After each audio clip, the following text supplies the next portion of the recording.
What do y'all think you're doing? You are watching a covert mission in progress. Sneaking what? The devices. 5-year-old Taylor and her brother, 8-year-old Jackson, are desperate to play on their devices. Guys, I told you, only 10 minutes of device time. Their mother, Autumn, says the kids' use of electronics is out of control. I never get tired on my device. Let me check on my YouTube. No, you can wait to check on your YouTube. The first thing out of their mouth is, hey mom, I want to get on a device. What do I have to do? Do I have to read? Do I have to do this? Just definitely frustrated. There are meltdowns at home I can't play the and on the go. So here's Jackson throwing a fit because he can't play with the game.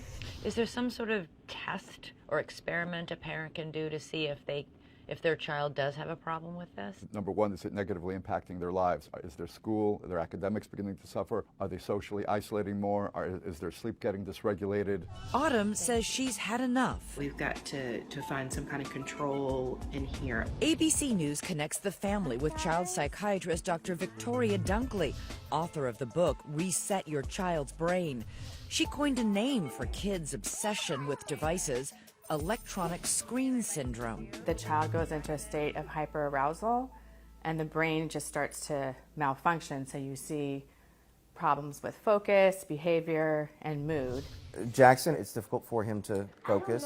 I would say my daughter, she has more behavioral issues. Dr. Dunkley convinces the family to do a 4-week electronic fast. And then we can see, do they really still have attention symptoms? Are they really still misbehaving as much? So what we're going to do is actually have no devices for 4 weeks, and we're going to see what happens. Mom locks the devices in storage.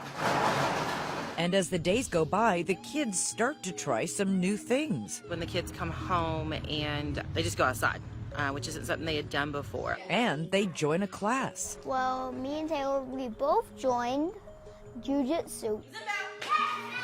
At the end of the 4-week fast, everyone is spending more time together as a family. I like to play with my sister even more than I did before. Jackson is spending more time reading. Dr. Dunkley finds that Taylor's meltdowns decreased and her attention span increased dramatically. It's easy to see when kids are too attached to their technology, but what's not so obvious is all these other problems that can be related in terms of their mood, behavior, and focus. As for the future of those devices, there is a time and place for it, so we're trying to find that balance. I think we all have to be really careful that we realize that social media does not replace the social experience. Yes,